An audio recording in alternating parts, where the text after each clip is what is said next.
Who is Hugo Beaumont? What's your story? So my mother, she is actually half German, half Pakistani. Cousins, This distant topic. cousins. I think you told me earlier you were 2 years old when you left France and went to China and then South Africa and all of these different places. I believe this is one of my biggest strengths. Did they leave their own kind of imprints on you, or were you too young that you don't really remember so much? Or By my color, by my hair, my eyes, blondie people and everything who kind of stay in between them.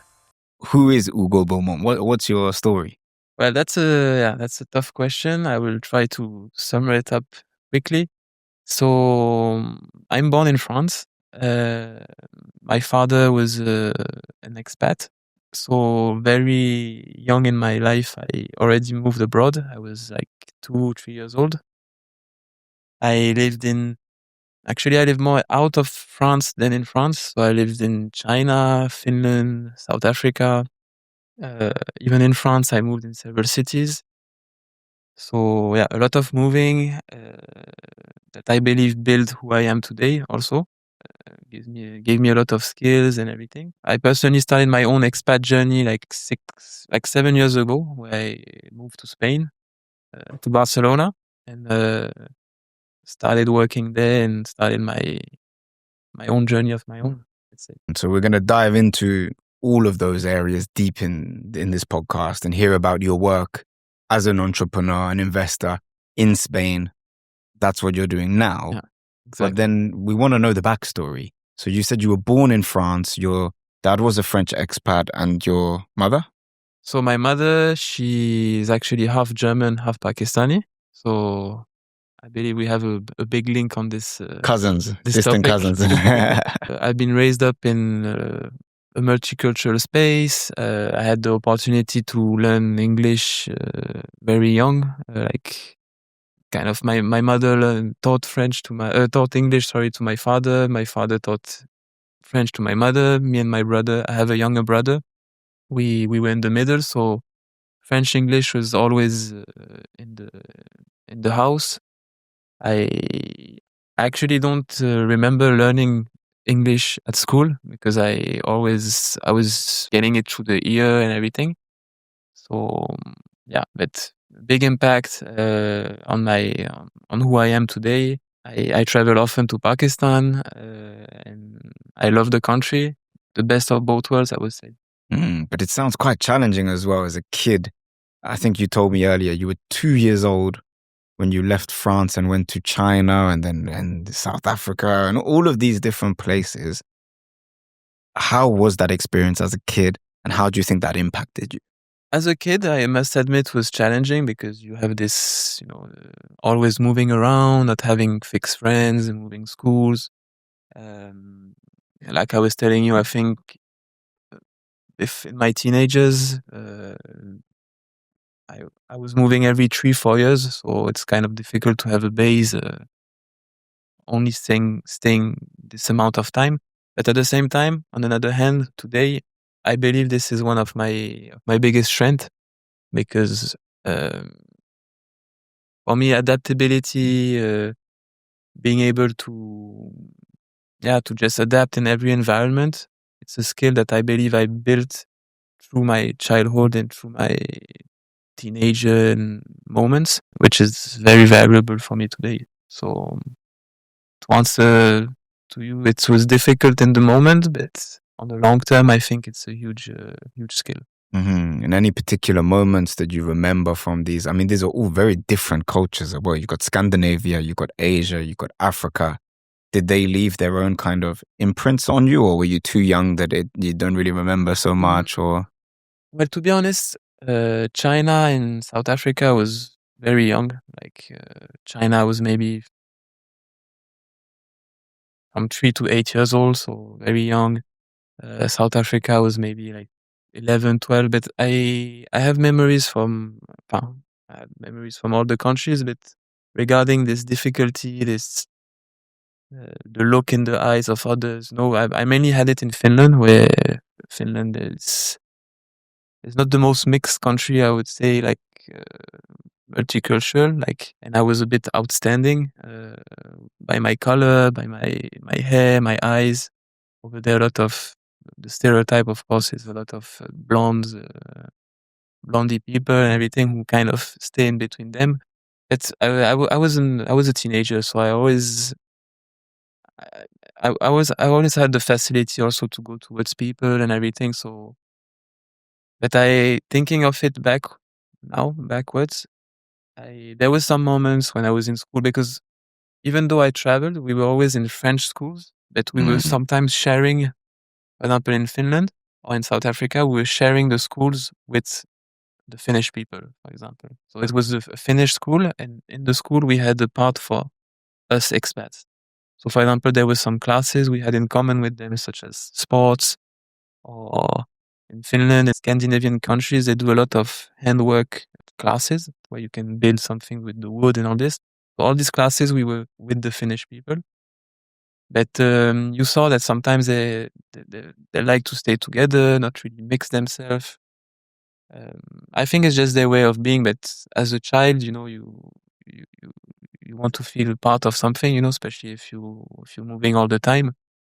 And it's something I noticed more brutally, like in Finland.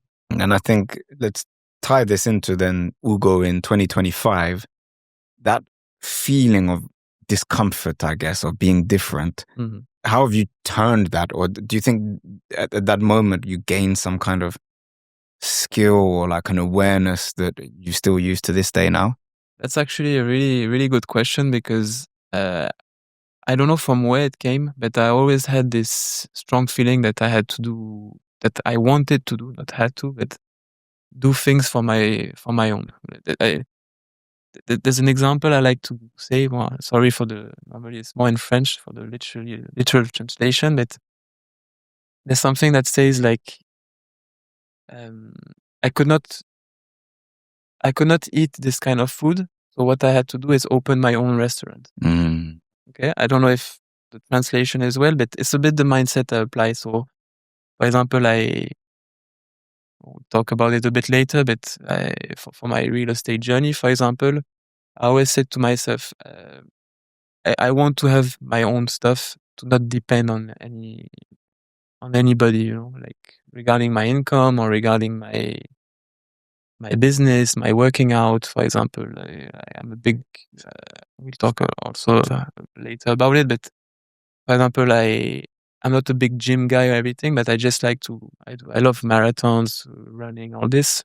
So what just take my shoes, go run, and don't need anybody, just need you and your mindset, and that's all, I don't like to depend on, on people or situations to apply in my own life, if that can be. Yeah, I think I'm thinking about this. You spent a lot of time in different places. So, in terms of the idea of like community, for Mm. some people, if they're born and raised in one village or one city their whole life for 30 years, they know the same people, they've got the same mindset.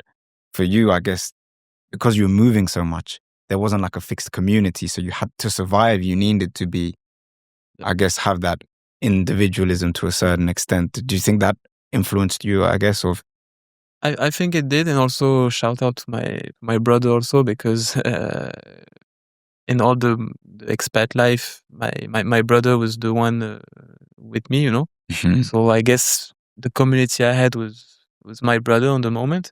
We had a lot of common memories and all this, and we were the two Frenchies moving everywhere in this exotic countries. So this was the team I had, But yeah, I I think it reinforces also the main skill, which for me is the most important someone has to have, is being adaptable.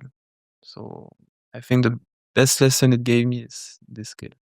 Could you speak a little bit more then about adaptability and why is it so important? And then how does someone gain that skill? For me, it's very important because life is an everyday change, like how I see it. A situation can put you at the top. The next day you can be at the down.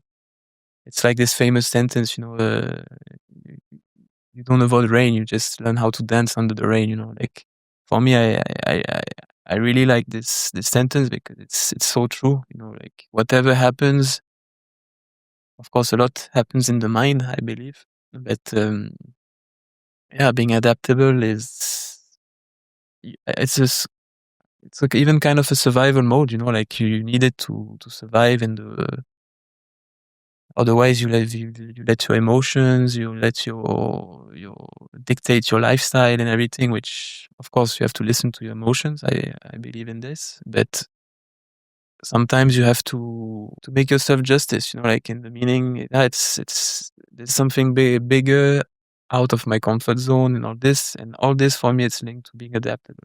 Because yeah, from a young age, you didn't have the choice. You were constantly going out of your comfort zone. But then, like you said, in the short term, that was probably quite difficult. But in like nowadays, then when you meet people from different countries, is that something that is like easier for you to mix with different groups of people? I mean, with your business, you're probably speaking to people from different backgrounds. So how is it for you now in terms of interacting with people from different places? It's a big strength. It helps a lot. And you ask me how do we gain it? Yes. That's a difficult one because, like you just said, I was kind of, I don't like this word imposed, because with time I'm very grateful for the background and journey I had, but it came without me being prepared, so I didn't have the choice at 2 or 3 years old to move. I even remember when I was 15-ish, I was a bit mad at my father because he promised us it would be the last time we moved, and we changed cities again, so. But once again, now with seeing things behind, I'm very grateful, because my journey would have taken another path if I had stayed in my comfort zone. And yeah, I think adaptability builds a lot of skills also. Like it's the link toward to being disciplined, to have um, consistency. All these skills that are for me important in every human being, not only in business, not only in working out, just in the everyday life. I think at the end it's you versus you. It's very cliche sentence I'm saying, but I really believe this.